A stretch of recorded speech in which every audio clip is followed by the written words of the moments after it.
itsura ng Madi mo halatang puyat na. Ang nanay mapupuyat pero hindi susuko.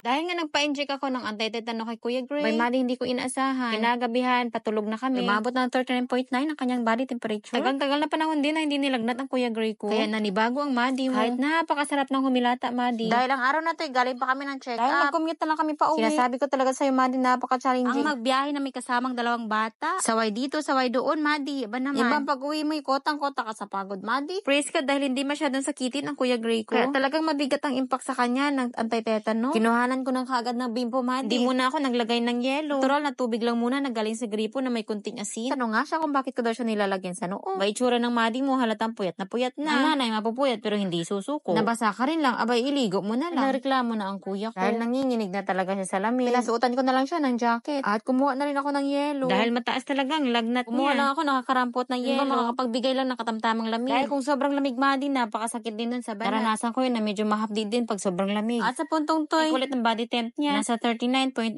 pa din. At hindi tayo titigil hanggang hindi bumaba ang kanyang lagnat. At panay-check din ako, Madi, sa lapalapan niya. Dapat kung mainit ang ulo, dapat ay ang paa mainit din. Dahil kung malamig ang paa, prone talaga ang bata sa kumbulsyon, Madi. Kaya dapat kung sakaling malamig ang paa, mag-warm compress ka, Madi. Nang sa ganun ay mapantay ang init sa buong katawan. At sa puntong ito ay nakaramdam na siya ng init sa katawan. Ay hinubad na namin ang jacket niya. Good sign, Madi, pagka ganun. At chinek ko ulit ang kanyang body temperature. Nasa 39.2, Madi, medyo bumaba. Galing ng 39.8. Di nagdagan ko ulit ng yelo. Nang sa ganun ay mas lumabig ba sa una. Nalitan ko na rin siya ng tubig. Nang sa ganun ay makapagwisik-wisik din ako ng panibagong asin. Yes, Madi, naglalagay ako ng asin sa tubig. Natutunan ko rin yan, Madi, isa sa mga nakakatanda sa akin. Mandala itong knowledge sa pag-iwas ng kumbulsyon. Ay technique naman na galing kay Maring Margie. Yun naman ay tinandaan ng Madi mo. Isa ito sa pinakamalaking sandata ko, Madi. Ang gawin, ang ganitong gawain. Enhance ang ulo ng mga anak ko, lalo na pag may dinaramdam. At ang pinanghahawakan ng Madi mo, ang salita ng Panginoon sa James 5 verse 14. Meron bang may sakit sa inyo? Dapat niyang ipatawag ang namumuno sa iglesia para ipanalangin siya at pahiran ng langis sa pangalan ng Panginoon. Napaka-importante, Madi, kung ikaw nananalangin na nanay ay may malaking pananampalataya na ang anak mo ay gagaling sa pamamagitan ng iyong pananalangin. Na siya ipapagalingin ng Panginoon na pinagsisilbihan mo. Alam ng Madi mo na may kanya-kanya tayong pananampalataya. Wala akong kakayahan na pagalingin ang anak ko. Kaya itinataas siya at pinagkakatiwala ng Madi mo sa Panginoon na pinagsisilbihan ng Madi mo sa pamamagitan ng panalangin. At sa puntong to'y, Madi, napainom ko na siya ng maraming tubig. Nang sa ganun ay makaihi siya at nailabas ang init ng katawan. At pagkatapos manalangin ng Madi mo, kinuhanan ko ulit siya ng body temperature. Patuloy lang ang paglagay ng bimpo. Dahil talagang hindi biro, Madi, ang taas ng kanyang lagnat. Anytime pwede siya makumbulsyon. Napainom na rin siya ng Madi mo ng gamot dahil hindi nagpapaubos ng paracetamol ang Madi mo sa bahay. Dahil tulad nito na may mga anak tayong maliliit, hindi pwede na maubusan talaga tayo ng gamot kahit paracetamol man lang. Dahil napakahirap na matsyempuhan silang magkakasakit ng madaling araw. Purihin ang Panginoon, Madi, dahil mas bumaba. At mas nagsipag pa ang Madi mo kakasikaso sa amo. At nang bumaba na ng 37.7. Purihin ulit ng Panginoon, Madi, dahil makakapag-good night na ang Madi mo. Follow for more.